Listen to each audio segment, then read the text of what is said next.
Well, hello Internet, and welcome to part 2 of my Inkscape video tutorial. Today I'm going to be reviewing a lot of common questions and providing answers to said questions. So this tutorial is going to be all over the place. I'm going to do things like explain what all these dialog boxes over here do.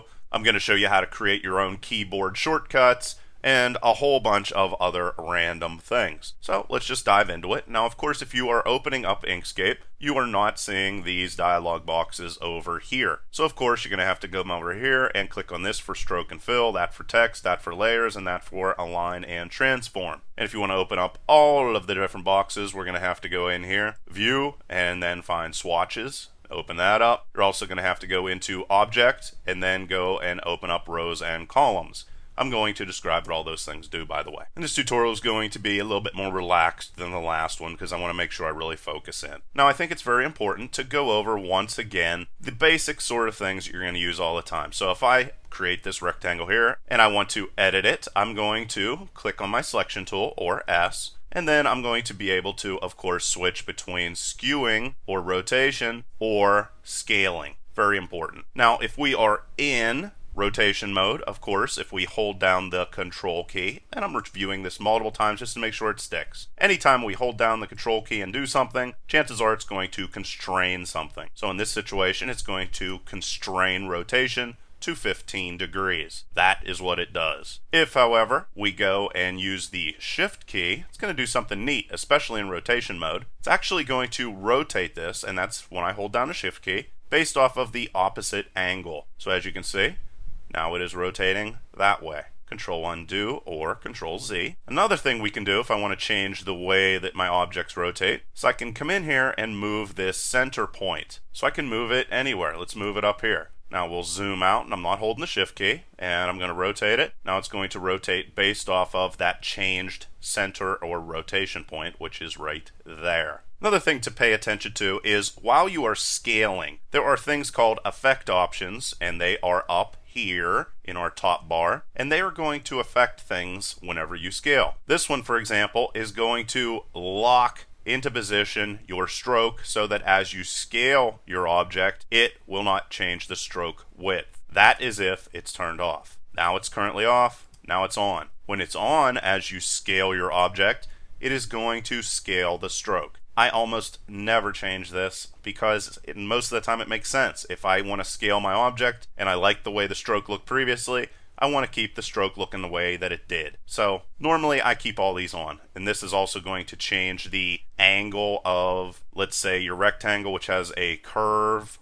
instead of coming to a point. This is going to change gradients, and this is going to change patterns, which we're going to talk more about here as the tutorial continues. Chances are, though, these are going to all be selected at all times. Of course, if you have multiple different objects, let's just throw a whole bunch of rectangles all over the place, and you want to select all of them, just create a big box with your selection tool. They are all highlighted now. Another thing that's neat is, as you have all of these different objects highlighted, if you want to bounce through them and select them individually, you can just hit the tab key. You're going to see that's selected, that's selected, that's selected, and you can bounce through one by one. So that's kind of a nice little thing to know about. Another thing that is really neat, and I'm just going to use the text tool for this, is if you want to rotate your objects, you're going to be able to use a keyboard shortcut, which is going to be those two symbols right there. And if you want to scale pretty much any number of different objects on the screen that you have highlighted, you're going to use these two guys. So for example, if I highlight all those, and in this situation, I'm going to rotate them using these keys. There you go.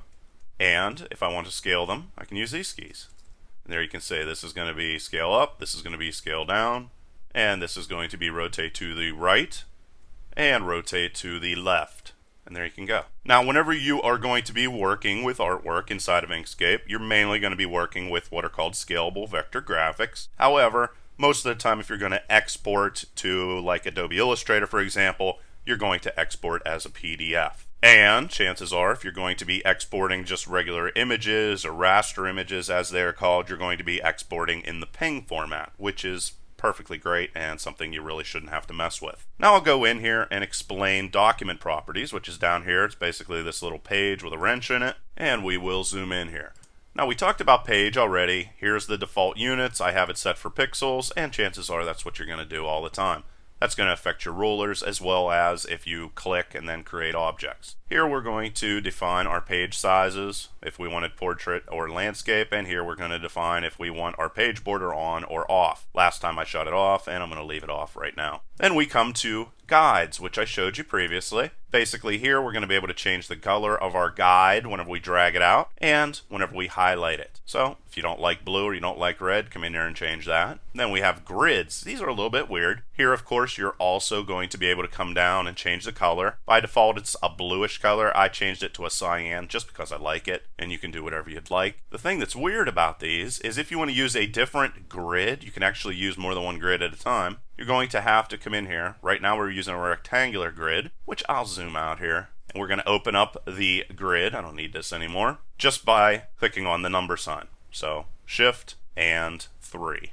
And there you can see the grid and you can see that it's cyan. If, however, I want to use the axonometric grid system, I think I got that right. What I'm going to have to do is actually remove this rectangular grid. See, it went away. And I'm going to have to create a new one. But I'm going to have to create an axonometric grid and then click on new, and there you can see what that looks like. And what that is mainly used for is 3D, which I really don't do much with 3D inside of Inkscape, but maybe you will. And either way, if that's what you want, you can do that. And I'm just going to remove it for now, and then I'm going to go back to my regular rectangular grid. And there you go.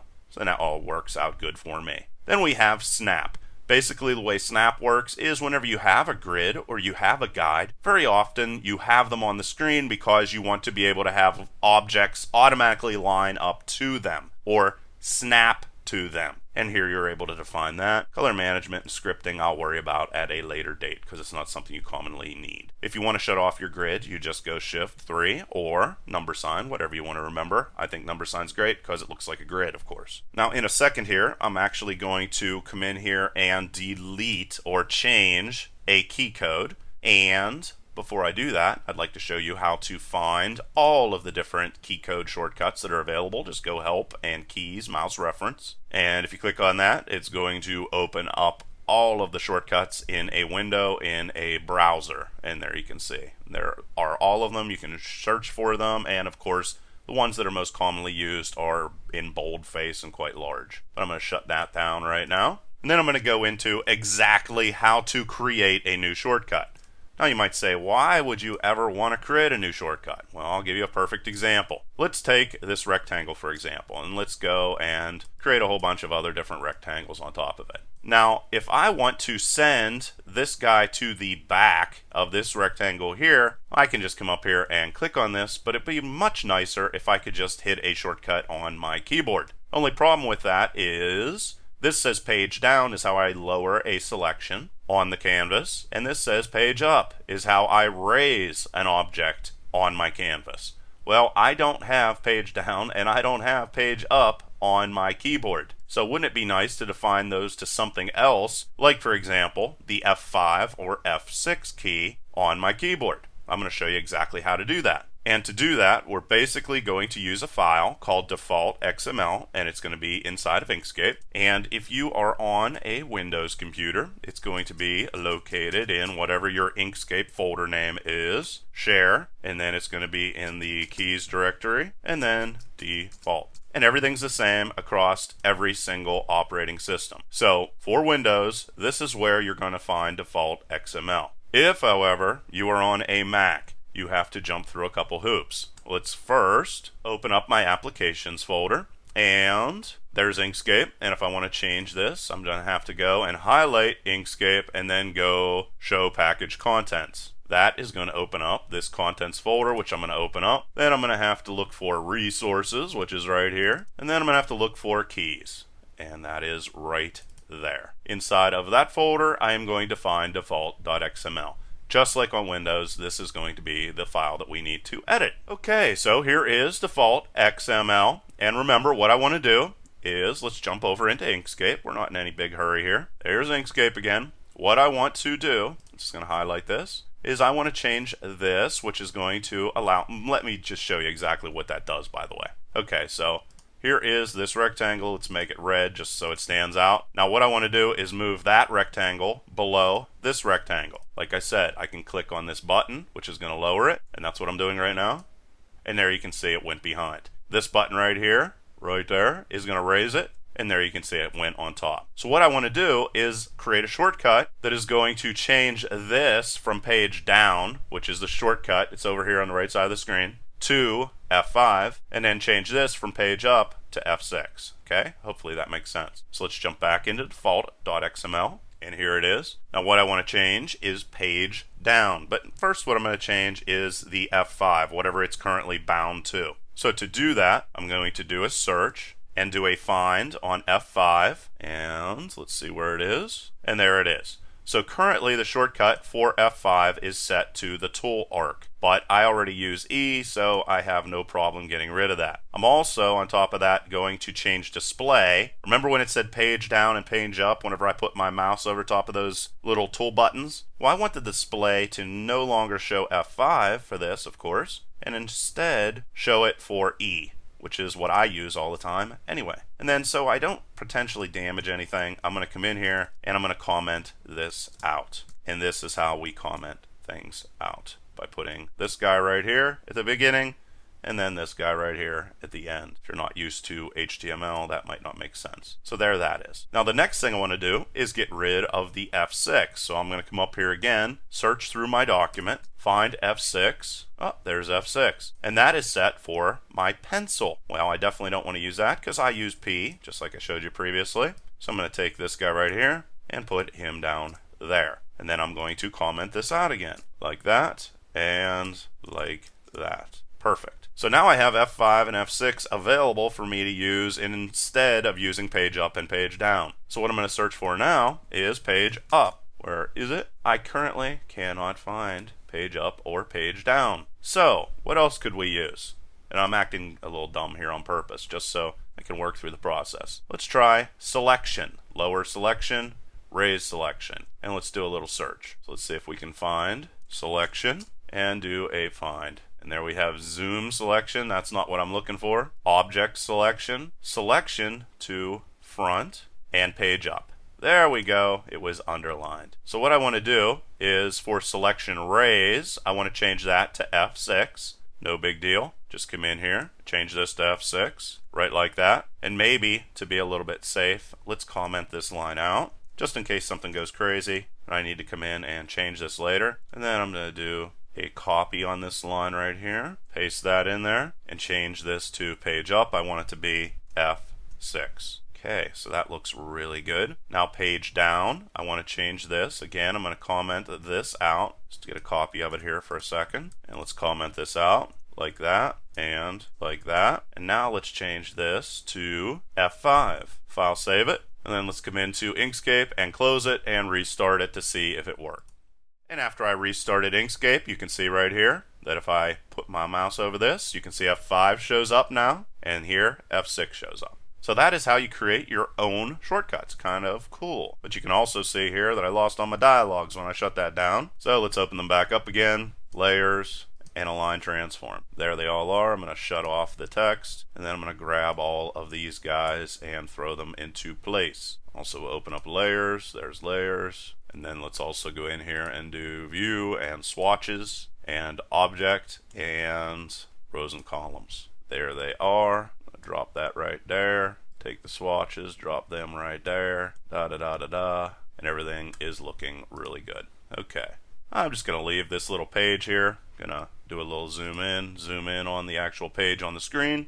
And there we are, and we're ready to go. Now, of course, if we are going to be creating a whole bunch of rectangles, and we want to group them so that we can move them around all at once, all the time, I'm just going to select them and I'm going to go Control Group. Now they are going to move in unison. So if I select one of them, all of them get selected. Of course, if I want to change that, well, you can say they're scaling together. If I want to ungroup them, I'm just going to go Control U, and now they are ungrouped. Going to use that all the time. And basically we're going to group objects to easily move them around, to organize them, and of course, like you saw there, to edit them all at one time. And that brings us into layers. Layers are over here. You could memorize Shift Control L, but why?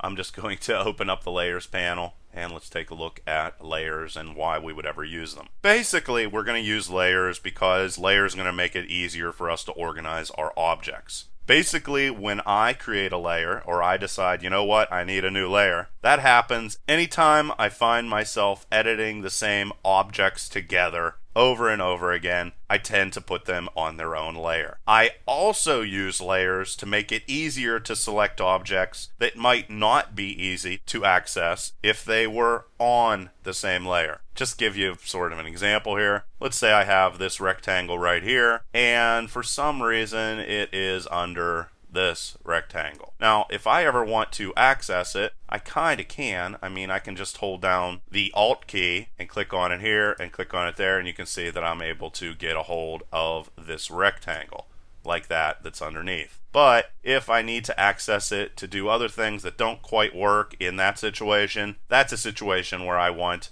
these two rectangles to be on separate layers. So normally the reason why I use layers, and most people in general, is whenever we want to be able to come in and edit objects that aren't easily selectable. Like, for example, let's say that this guy was right here on the edge and it wasn't easy to click on or something like that.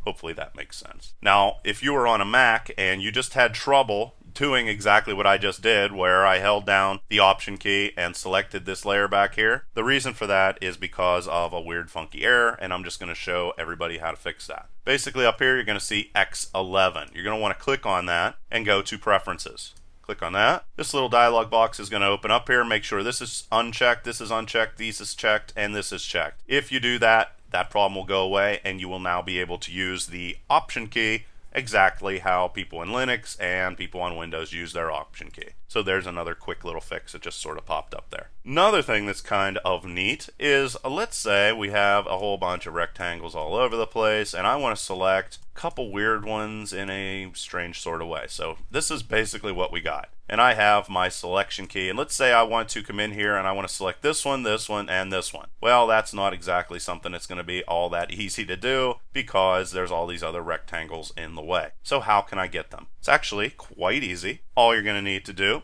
is hold down your Option key and go like this. And this is with the selection tool, and draw this red line. And with that, I'm going to be able to select just the objects that I want. So there's a neat little trick for also going in and selecting objects that might not be so easy to select without that tool. Another thing is, if I have all of these objects selected, and if they are in a group, which of course we hold down Control G to create a group, and I decide I want to come in and just change this one square. Not very easy because it's in a group and it wants to change everything all at once. Well, if I come in and instead hold down Control and select, that's going to allow me to come in there and select just that one object just for a second. And I could do something like change the fill color by clicking down here in the swatch, and boom, I was able to do that. But still, everything is in a group just like it was previously. So normally if you're thinking to yourself, boy, I'd really like to do this, it's funny, with Inkscape you're going to find that you go, let's see if Control and then clicking allows me to do that.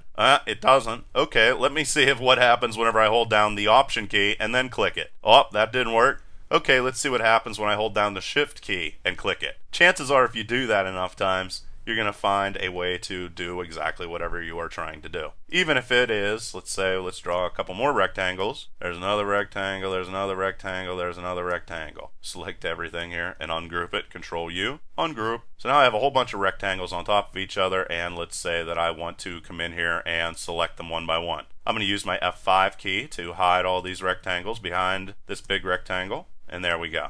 Now, if I want to come in here and select each one of these guys, even though they are all hidden, I can hold down on my Option key and select them one by one. So I'm just holding down the Option key and clicking over and over again, and that's going to allow me to cycle through even the hidden objects that are underneath of this object. Another thing we can do is, if we have a rectangle or any object, let's just delete that. And let's draw an ellipse instead, just so you know that other objects can do things other than rectangles. If we would want to come in here and constrain the direction that we can drag this, so let's say we only want to be able to drag it upwards without going to the left or the right, guess what you're probably going to use? The Control key. Now you're not going to be able to go to the left and the right if you have that Control key. And you can also hold it down and go only to the right and don't have to worry about maybe bouncing upwards. Okay, so Control key almost always constrains and allows you to do neat things constrain wise and keep things lined up. Grids we talked about before. hold down the shift and the 3, and there are your grids. Rulers, talked about in the last tutorial. One thing I don't think I did talk about though is that you can use diagonals. So there's a guide, I just drug that out right off the side. There's another guide.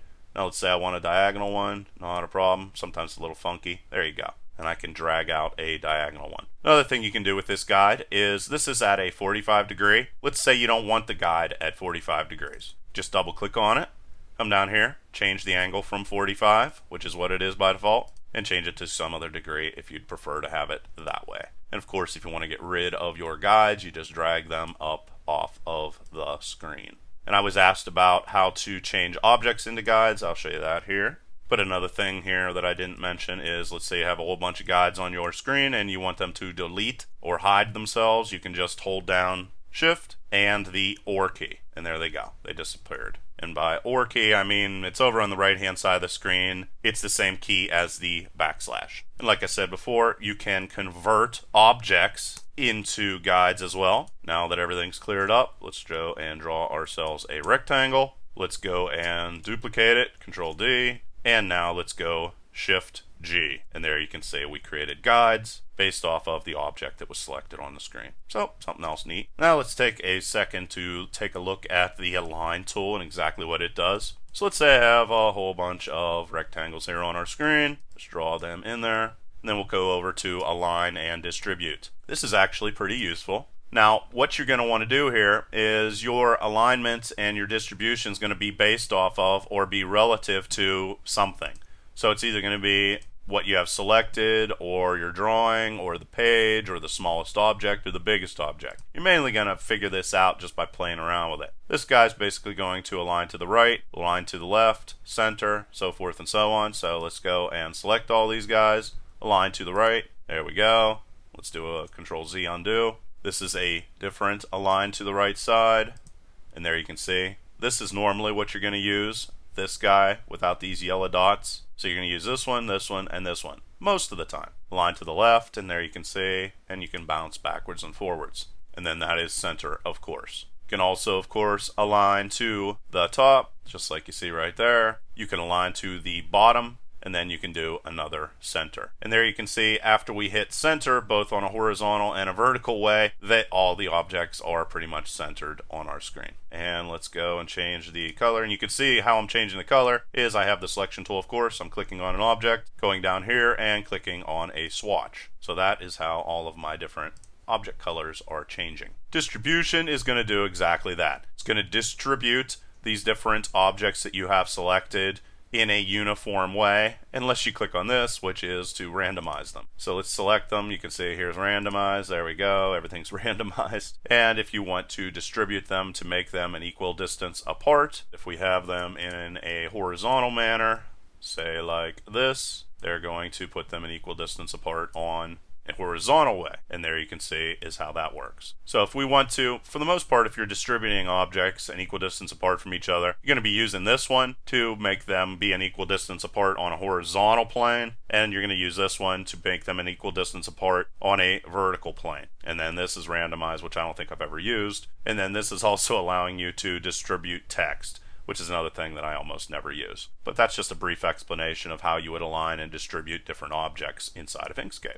Another thing that's kind of neat, which is often ignored, is rows and columns. That's this guy over here. Now, it is a nice way to align different boxes, and there's a whole bunch of other neat things you can do with it. Basically, what it's going to do is it's going to arrange your objects in a 2D table. So, best way to explain that is to show you how it works. So, let's say you want to do like a box setup. Okay, so let's just do rectangle. Change to selection. I'm going to make my fill color be white. So in this situation, I'm just going to go like this. And then I'm going to have my stroke style be 5 for my stroke. So there you go. There is rectangle. And I'm going to shrink it down in size. So there's that rectangle. And then now that I have this highlighted, I'm going to create a ton of duplicates. So I'm going to go Control D. Okay, so I have basically 10 of them. Now let's jump back into rows and columns, which is what we were talking about before. And what this is going to allow me to do is take all of these squares, so I'm going to highlight them, so this changed to 4x4, and whenever I click on arrange, it's going to put them in a nice little format. I could also come in here, change the rows and columns. It's going to automatically change the rows when I change the columns, hit arrange again,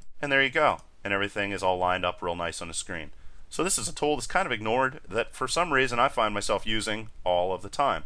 It's just nice. It's a nice way to create a whole bunch of boxes. And if you don't want any spacing between these guys, let's say we want to change this to 1 and change this to 1. First I have to select them all and hit arrange. And there you can see that they all lined up and they're only 1 pixel apart. Very often inside of Inkscape you're going to find all kinds of tools that maybe somebody you know might not use, but you might find very, very useful. And rows and columns is definitely that type of tool for me. So that's basically all I have time for today. In the next part of the tutorial, what I'm going to do is just continue in this sort of laid back, smooth explanation of different tools. And by the end, I'm going to cover every single one of them. Up next, I'm going to cover a lot about colors and using swatches and the dropper tool. Do a little bit about the tweak tool, which is this guy right up here. And a whole bunch of other different things. Please leave your questions and comments below. Otherwise, till next time.